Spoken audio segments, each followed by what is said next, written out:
Hiya, fishy folks, and happy Sunday fun day to you. Today, a full backyard DIY breeding for profit guppy pond update. That's right, folks. All the ponds, all the updates.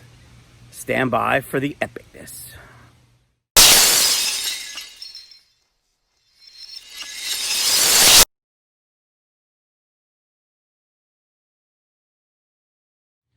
All right, fishy folks, let's start on this side with these ponds. There's 1, 2, 3, 4, 5, 6, 7, 8 ponds on this side. Let's take a look. This particular pond has 3 females and 1 male grass guppies and a bunch of floating plants and some java moss in there. You can see there's the male right there, the bright red tail. There's a huge female too. I don't know if you can see with the reflection, but you know, grass guppies are quite popular in Michael's fish room. And I can't make them fast enough. And I have 2 sources for very high quality, but they're both, I bought them out already. So, got to go back to breeding. I mean, I always want to breed. I don't want to import, I don't want to buy. Breeding makes me the most money. It is the most satisfying. Unfortunately, I don't have the setup time or knowledge for mass breeding. So, I have to rely on other local breeders. All right, moving on. Let's take a look at this Mutt guppy tub. These are the Rubbermaid 100 gallon stock tanks. So this is a Mutt guppy tub. And I mean, I'm gonna grab some underwater footage for you guys to see. I think you're gonna really like the underwater stuff. I can already see a ton of fry. I'm sorry to bring out the big words, but there is a plethora of fry already in this tub. There's my favorite Mutt right now. I don't know if you can see with the glare, but it's like electric blue on top. This one has some floating plants, some of this stuff from Keith at KGE Aquatics. I forget what it's called, but these are water hyacinths, and you can see they've already started to duplicate themselves. There's a baby, there's a baby, there's a baby. So soon this will all be covered. What I like about the water hyacinth is it's got these roots that hang down, and that's what the guppy fry can eat off of and hide in and chill and relax. And I mean, I hope you can see that blue. I hope it's coming through on the camera. It is amazing. Again, I don't remember what I put in here, but there's already babies, and that's the whole idea. All right, moving on to the massive 40 gallon Mutt guppy system that I created last year. It's these 2 Laguna totes. They're 60 gallons each. And I just have a simple water flow system down into a 38 gallon Home Depot tote. So now you might be saying to yourself, but Mike, you said those are 60. So 60 plus 60 is 120 plus 38 is 158. I use a calculator first. But you only said 140 gallons. Why? Well, they're not filled up to the top. It's that simple. You know, you can't just say something is like a couple thousand gallons if it's not. I mean, that's just not right. Anyway, so here we go, Mutt guppies. We got the water hyacinths. There's some java moss in there. There's some of that. I don't know if you can see with the glare. Hornwort, which is also great for guppies. I can't tell if I'm seeing fry or if I'm seeing, oh yeah, there's fry in there. Of course there's fry. I love fry. They're my favorite. They're like little dollar signs to me.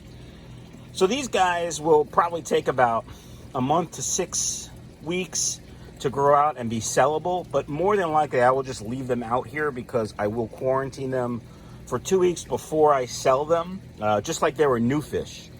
I quarantine all my fish for at least a week. If I get them from a wholesaler, it's at least 2 weeks. That'll avoid any die-off and any potential diseases that they can have. I can treat more aggressively. So, boom, Mutt guppy ponds, breeding for profit. It's working. All right. So then if we follow the water, you know, the water comes in there, goes down to here, overflows into this tub. This tub has the other, woman down, maybe. Stand by. Yep. That'd be a dead guppy. Sorry, folks. Just keeping it real, though. Man, she was huge, too. I hope she dropped some fry. I can't tell. All right, you guys might not want to see that, so. We're gonna put it over here for now.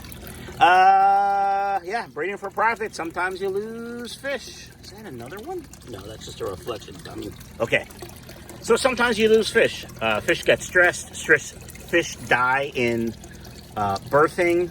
Guppies, at least. This is what I know. It happens. Everyone else is happy, healthy looking. So I'm going to say, yeah, she was stressed from birthing and lost it. And that happens. All right, folks. That's this pond. Now, where should we go next? All right, Black Moscow. Oh, first of all, you may notice there was a 90-gallon Intex pool here that I tried to breed plecos in last year, and the liner had a rip, and of course, you know, the smart asses, we told you last year, Mike, you have to put sand underneath it or else it's gonna rip. Well, it didn't. See, the problem with that theory is it didn't rip last year when it was growing season. It ripped over the winter. So something caught it, and I found the tear. It's quite big. I don't think I'm going to fix it. I think I'm going to replace it with a bigger or an easier pond to maintain. So anyway, here's the Black Moscow breeding tub. There's 2 females and 1 male, and I did take your advice and put some substrate, some light color substrate to see them, and I can already see them better. So thank you very much for the idea. That's the thing, folks. I'm a dumb YouTuber with a camera. Like, I'm not really that smart. People say, "Oh, you're the guppy guy." No, I'm just me. I'm just Michael from Michael's Fish Room, who films stuff. So when one of you guys comes up with a great idea, some advice, and I like it, I'll take it. Really, I'm not above that. I'm just a dumb guy with a camera. So I put the substrate here. Another idea is, you know, somebody said use the styrofoam. I tried it. It didn't work. Some guy said it's not going to work. It didn't work. They suggested one of those. Boom, I got it. So, yeah, keep the ideas coming. I love them. Anyway, I did see a couple frying here this morning. I was checking out these ponds. They're my favorite thing to do. Come out and check them. So that's what I did. All right, Black Moscows. Let's go to the red. This, I don't know if we're going to be able to see them, but these are pink flamingos. 2 huge females I put out here and 1 male. And yeah, they're hard to see. Oh, there's lots of mosquito larvae. I thought those were fry. Oh, there's the female. See her? Right there. And I don't know where the other female is. Let's take a look. She's in here somewhere, I'm sure. Anyway, pink flamingos. Fry? No. No. All right. These are blue deltas. Why did I put blue and red so you can't see them? That was pretty dumb. I don't know how big this tote is. I'm guessing it's a little more than 20 gallons. This is 20 gallons. I saw it in the store that I bought it at. I bought this last year. I saw it in the store this year. It said 20 gallons. I think it was Home Depot. It's a laundry bucket is what they call it. Oh, there they are on the bottom chilling. 2 huge females. I don't even know if I put a male in here. That's not a guppy. Okay, now this last tote on this side, these guppies were given to me from my friend Chris and his beautiful daughter Addison. And you know what, let me grab a dip and pour. Stand by. Sorry, fishy folks, wasn't prepared. All right, so these fish were given to me by a very cute young girl named Addison and her dad Chris. And they're sort of their strain. I don't know really what they're called yet. And here's what they look like in a dip and pour. They are gorgeous. Magenta hues, some red, some blues, some purples. They look great. They have nice big dark pec fins. I'm really looking forward to these breeding outside and these colors popping. Look at them. They are sexy. Woof. Thank you, Addison. All right, pour those back. Put that there. Put the lid back on. Now, fishy folks, I know these lids aren't the most attractive, and some of you, it bothers you. You want really pretty ponds, and you know how I feel. But they are very functional. They keep the dragonfly aliens out. I always put them back as soon as I am done. In fact, like, look at this one. That's dumb. That right there could have been a problem. Boom, fixed. All right, folks. Shall we take a look at the massiveness?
Yes, the yard is still a disaster. We're still cleaning up trees.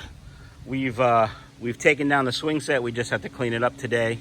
And we built something right back there for the wood. No big deal. It'll be cleaned up. Don't you worry. All right, folks. Massive 325-ish gallons. Now, yes, there is a problem over there. I kind of expected it, actually. It's not as level as it should be, and it's over full.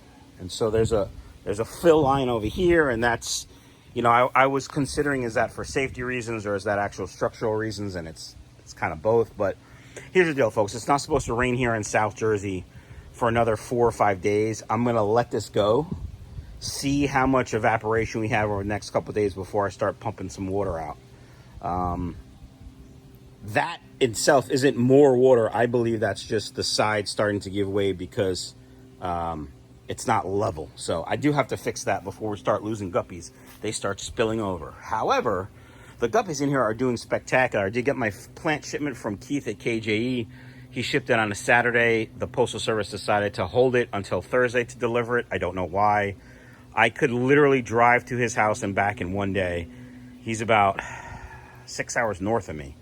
But yeah, it took Saturday, Sunday, Monday, Tuesday, Wednesday, Thursday, 6 days to get to me. And the plants, you know, they were in a little bit of rough shape, but I put them in the pond, and within a couple hours they started perking up, and it's 2 days later and they look great.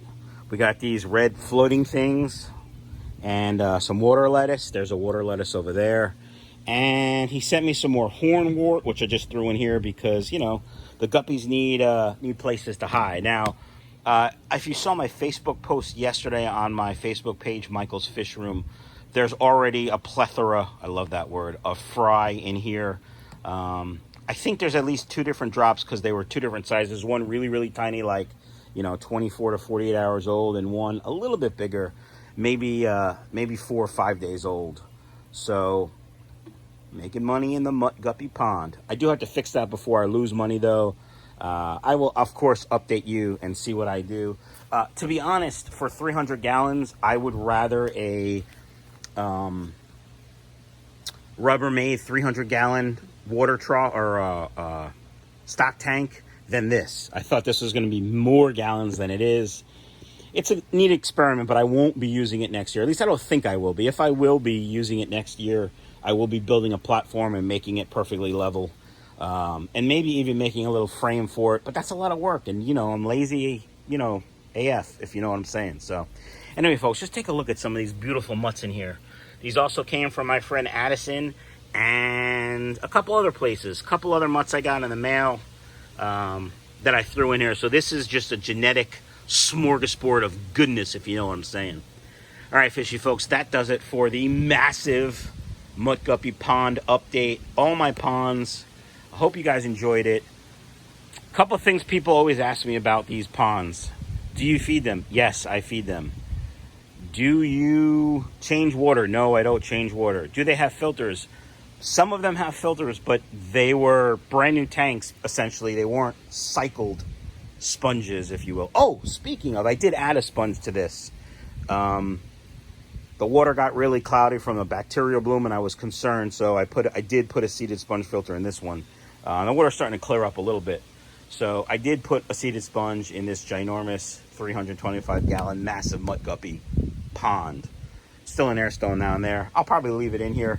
I also did put a piece of driftwood, considering putting plecos in here, but I have to decide what I'm going to do with this wall here. I may actually drain a bunch of water out, maybe make it about 200 gallons, and just leave it. I'm fine, not the Rona. Okay, folks, that does it for the ponds. Check out my boy Keith at KGE Aquatics for great pond plants. Check out my folks, my favorite folks at supercichlids.com, Martin and Lisa. I am testing a bunch of extreme food right now. I'll be doing a video on that soon. I don't just want to say, hey guys, I got this free food and it's great, without actually feeding it to the fish, seeing if they like it, seeing if it clouds the water, you know, doing all my hows and whys, you know, my due diligence, if you will, the P's and Q's. All right, I'm rambling now. Hope you guys liked it. Happy Sunday Fun Day. Check out my website, michaelsfishroom.com. Buy lots of fish. Love you.